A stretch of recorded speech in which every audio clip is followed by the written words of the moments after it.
All right, thank you, Dan. I'm with you. Playoffs already. Hard to believe these teams have completed their 22-game regular season schedule. We've got 7 of 8 returners in the girls bracket this year, 6 of 8 on the boys side, but there's a whole lot of parity in the league this season, so I think we are in for a good one. Let's start with the 2023 East Penn Conference girls bracket. Came down to the final night of competition. Liberty bumped out Stroudsburg, edging Northampton for that final seed.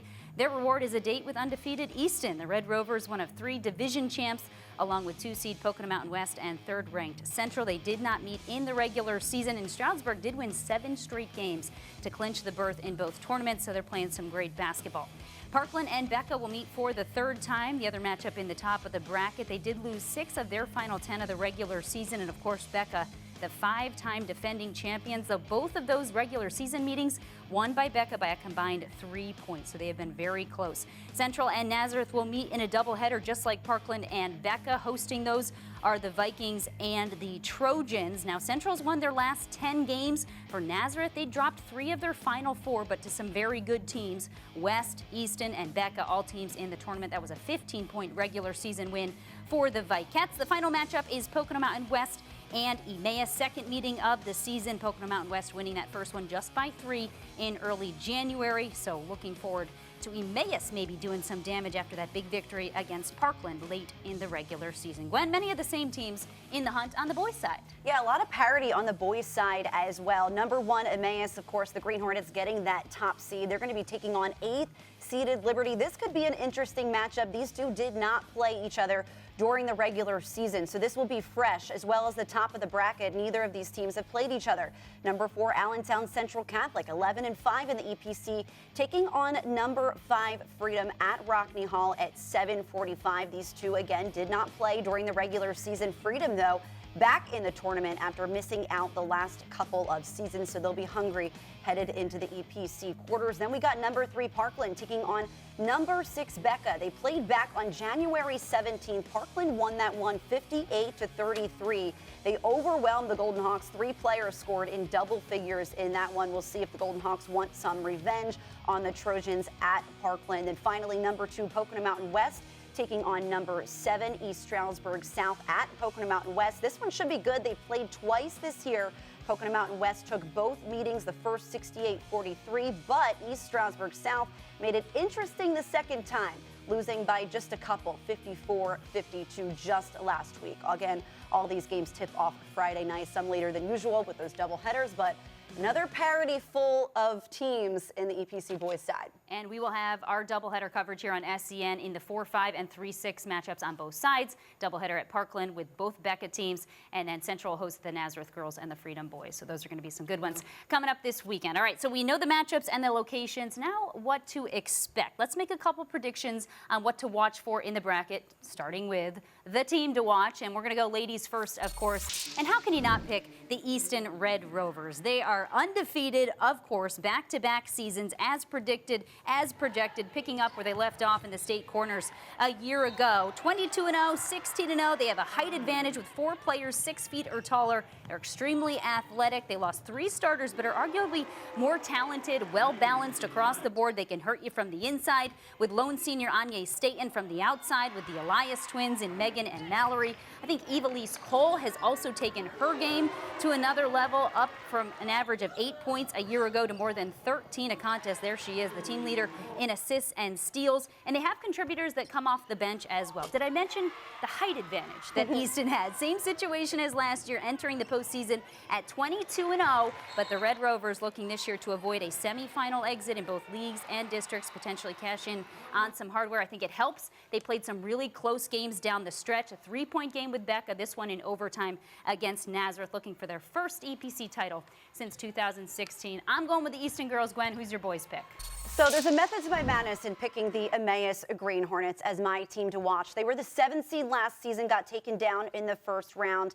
They've had some close games this year. I was there for their loss against Allentown Central Catholic. Dylan Darville was not at that game.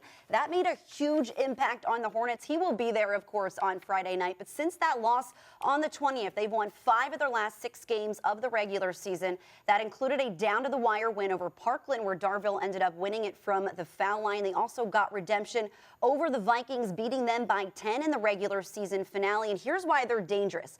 They've never lost at home this season, 10-0 at Emmaus High School, which is where they will be on Friday night. They have depth with multiple guys like Darville, Junior Will Barber contributing in double figures on a consistent basis. That depth goes well into the bench. Jake Foda had 15 the other night against Central. Even Chase Muckey, who's been great defensively, put away a season-high 12 points in that regular season finale. Emmaus has gotten so close in both football and basketball, but haven't been able to come away with any hardware. Here's we can hear from a couple players on what they think about the matchup. Well, I think the confidence is obviously high, knowing that we're the 1 seed. But as a team, I think we know what our main goals are, and I think our team is very humble going into the first round. I think we play really well together as a team. We're unselfish, and there was like 8 to 10 guys that all had big games that were important to us winning. So I think that's really important, and we just trust each other. A strength that we have is our fast pace and our transition buckets. I think if we get them going the first half, I think we'll be up by a lot. It's been something we talked about all season. There's like a narrative about Emmaus that we don't win. With football and basketball, we can't win the championship. So that's definitely a chip on our shoulder, especially not winning it during football season. It's important to us. So a hungry Emmaus team wanting to finally win a conference championship for the first time since 2012. Starts with a win on Friday at the Hive. As I mentioned, it's a tough place to play. So Emmaus for the boys, Easton for the girls, our picks. We're going to circle back around to a dark horse, I should say, on the team side. But let's go to individual players, someone that maybe could make all the difference for their individual school. And for me, it's junior point guard Molly Driscoll at Allentown Central Catholic, an all-around athlete and the type of player everybody wishes was running their offense. So, 3-year starter, leads the team in scoring with 14.5 points per game, also tops the Vikettes in assists. So selfish when she could be or should be, and also can dish it out with nice little setups like that. 55 steals in 22 games Molly has. She's got 45 threes and shoots better than 31% from beyond the arc, just 79% from the free throw line. She's reliable, impactful, and when she has to, she puts this team on her back. I remember Mike Kopp telling me last year that she is one of the best he has seen in terms of point guards come through this program. That's high praise, maybe some pressure that comes with that, but she continues to get better. I think the team is playing pretty great. I mentioned they've won 10 in a row. Kathy Davidowicz and company finally clicking, but as a group, it all runs through Molly Driscoll. So she's my individual pick in the girls bracket. Gwen, how about on the boys side? I feel like this is a pretty obvious one, but I got Parkland Jr., Nick Koval. This is such an obvious pick, but no one has an impact on a game quite like Nick Koval does, whether that's good or bad. Nick has scored in double figures in all but one game this season, and that was the game he got his teeth knocked out, so not going to harp on him too bad for that one. He has nearly 500 points this season, reached his 1,000th win in an East Stroudsburg North win, where he had a career-high 35 points. This kid knows how to play in important games, and I think he's only been improving, especially defensively. He had that great block and that loss against Emmaus. The problem is, like I said, he can't be the only guy contributing on the floor Friday night against Becca. Last time against the Hawks, he had 11 points, and other guys stepped up, so it worked out. That's what needs to happen for the Trojans tomorrow, Kristi.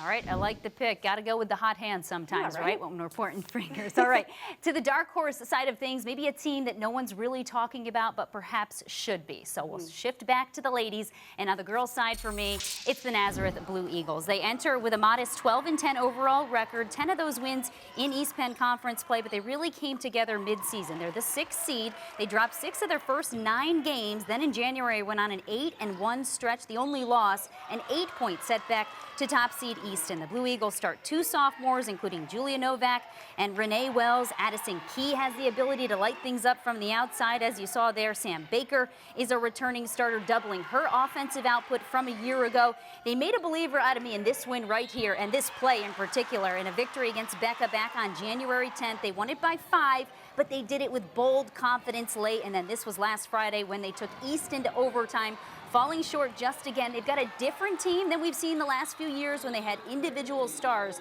but that's what makes them a great underdog. Not flashy, they work hard, they're balanced, and by the way, well coached by Rich Bickert. Here's what a couple of the Lady Blue Eagles had to say about coming together as a team mid-season.